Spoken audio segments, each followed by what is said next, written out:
Hello students, chapter human resources के अंदर last class में हमने रीजंस ऑफ पॉपुलेशन चेंज पे डिस्कस किया था, जिसके अंदर हमने 4 मेन रीजंस देखे थे। First, decreasing death rate, increasing या फिर rise in birth rate, lack of education, और फोर्थ जो पॉइंट था वो था माइग्रेशन। 3 रीजंस हमने कल डिस्कस किए थे लास्ट क्लास के अंदर। आज जो 4th रीजन है माइग्रेशन, हम उस पे डिस्कस करेंगे। माइग्रेशन को हिंदी में कहते हैं प्रवास। The movement of people from one place to another place is called migration. लोगों का एक स्थान से दूसरे स्थान पर गमन माइग्रेशन यानी प्रवास कहलाता है। इसके बहुत सारे रीजन हो सकते हैं, जॉब्स के लिए या फिर किसी नेचुरल डिजास्टर के कारण। तो कई चीजें हैं जो माइग्रेशन का कारण है। इट कैन बी इंटरनल और एक्सटर्नल। ये 2 प्रकार से, मुख्य रूप से ये 2 प्रकार का होता है। एक इंटरनल यानी देश के अंदर ही जब लोग एक स्टेट से दूसरे स्टेट की तरफ प्रवास करें, या फिर एक सिटी से दूसरी सिटी की तरफ, या फिर गांवों से शहरों की तरफ, वो इंटरनल माइग्रेशन के अंदर इंक्लूड है। सेकेंड नंबर है एक्सटर्नल यानी इंटरनेशनल। इसको इमिग्रेशन भी कहते हैं। जब व्यक्ति एक देश से दूसरे देश की तरफ प्रवास करते हैं तो उसको एक्सटर्नल माइग्रेशन कहते हैं। Internal migration does not make any change in the size of population in the country। जो इंटरनल माइग्रेशन होता है, जो आंतरिक प्रवास होता है, उसके कारण देश की जनसंख्या के आकार में कोई प्रभाव नहीं पड़ता है। न वो बढ़ती है न वो घटती है, क्योंकि देश के अंदर ही प्रवास हो रहा है। इससे स्टेट्स की पॉपुलेशन में जरूर अंतर आता है, लेकिन ऑल ओवर जो कंट्री की पॉपुलेशन है उसके ऊपर इसका कोई प्रभाव नहीं पड़ता है। It usually takes place when people from rural areas move to urban areas. और जो इंटरनल माइग्रेशन है, जो आंतरिक प्रवास है, मुख्यतया वो rural areas move to urban areas. आंतरिक प्रवास के अंदर मुख्यतया जो ग्रामीण एरिया के लोग हैं, जब वो अर्बन एरियाज यानी जो शहर का जो क्षेत्र है, जो शहरी क्षेत्र है, वहाँ की तरफ जो प्रवास करते हैं, वो ही मुख्यतया इंटरनल माइग्रेशन के अंदर आता है। Rural, when people from rural areas move to urban areas, जब लोग रूरल एरियाज से अर्बन एरियाज की तरफ प्रवास करते हैं, वो इंटरनल माइग्रेशन है। और ये प्रवास जो है वो बेटर एम्प्लॉयमेंट अपॉर्चुनिटीज के लिए होता है। ये जो आंतरिक प्रवास मुख्यतया अच्छे रोजगार की संभावनाओं के कारण होता है। हर क्षेत्र में जो रोजगार की संभावनाएं हैं वो पर्याप्त नहीं होती हैं, तो लोग गांवों से शहरों की तरफ या फिर एक शहर से दूसरी शहर की तरफ जब प्रवास करते हैं तो उसका मुख्य कारण जो है वो रोजगार की बेहतर संभावनाएं ढूंढना होता है। Main reasons of migration, migration के जो मुख्य कारण हैं उनके अंदर हम देखें।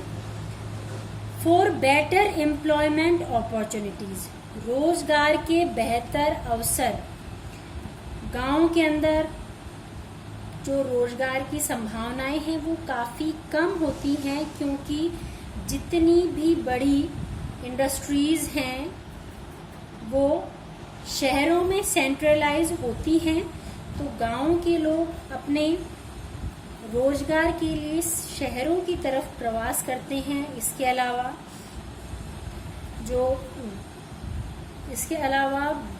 जो दूसरी जो एम्प्लॉयमेंट अपॉर्चुनिटीज़ हैं, यानी जो मल्टीनेशनल कंपनीज़ हैं या फिर प्राइवेट जॉब हैं, तो इनके लिए भी संभावनाएं जो हैं वो शहरों में ही ज़्यादा होती हैं। गाँव के अंदर इनका स्कोप जो है वो बिल्कुल नहीं है। इस कारण लोग जो हैं वो शहरों की तरफ प्रवास करते हैं या फिर एक कंट्री से दूसरे कंट्री में वो प्रवास करते हैं। अपने देश में अगर उनको लगता है कि उनको उनके अकॉर्डिंग काम नहीं मिल रहा है तो बहुत सारे लोग ऐसे हैं जो दूसरी कंट्रीज में जाकर जॉब कर रहे हैं या फिर कोई बिजनेस उन्होंने वहाँ पे सेटअप किया है।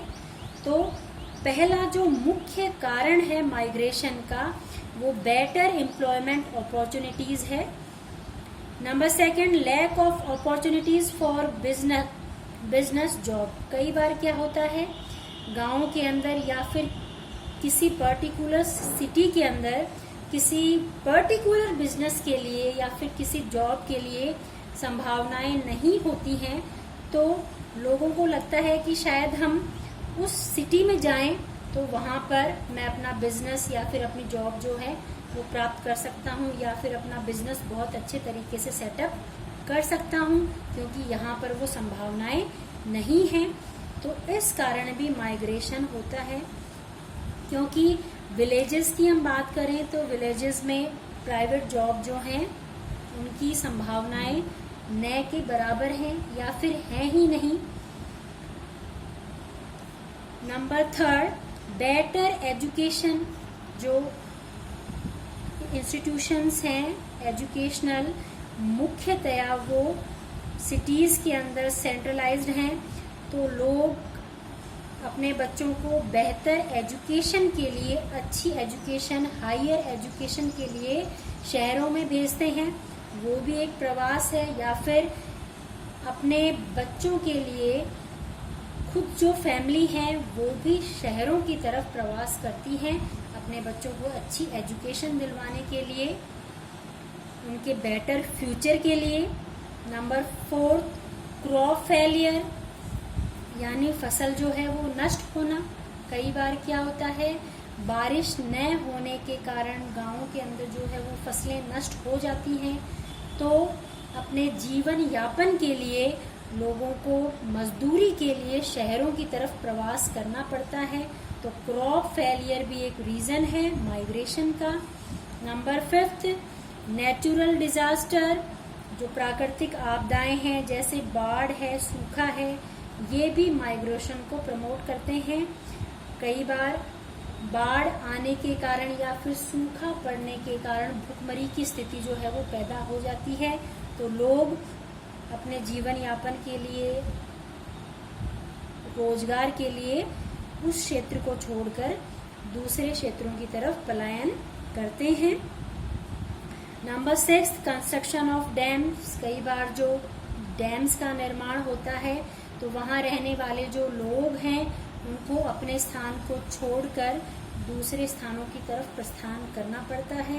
तो ये भी माइग्रेशन का एक रीजन है।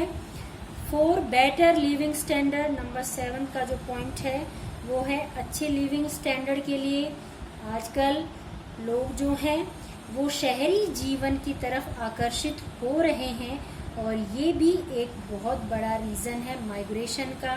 सिटीज के अंदर बेटर एजुकेशन फैसिलिटीज हैं, मेडिकल फैसिलिटीज हैं, ट्रांसपोर्ट, कम्युनिकेशन सब जो हैं अच्छी कंडीशन के अंदर हैं, एडवांस्ड हैं, तो लोग जो हैं उनकी तरफ अट्रैक्ट हो रहे हैं, और ये भी एक बहुत बड़ा रीजन है माइग्रेशन का। तो ये जो रीजन्स हैं माइग्रेशन के मेन रीजन्स हैं फॉर बेटर एम्प्लॉयमेंट अपॉर्चुनिटीज, रोजगार के बेहतर अवसर, lack of opportunities for business job, जो कई क्षेत्रों के अंदर जॉब्स या फिर बिजनेस के लिए जो अवसर होते हैं उनकी कमी होती है। नंबर 3, बेटर एजुकेशन, अच्छी शिक्षा, उच्च शिक्षा प्राप्त करने के लिए भी माइग्रेशन होता है। क्रॉप फेलियर के कारण भी होता है। नेचुरल डिजास्टर, फ्लड और ड्राउट, कंस्ट्रक्शन ऑफ डैम्स, और फॉर बेटर लिविंग स्टैंडर्ड। तो ये माइग्रेशन के रीजंस हैं। नेक्स्ट क्लास के अंदर हम माइग्रेशन के पॉजिटिव और नेगेटिव इम्पैक्ट्स के ऊपर डिस्कस करेंगे। Thanks for watching this video.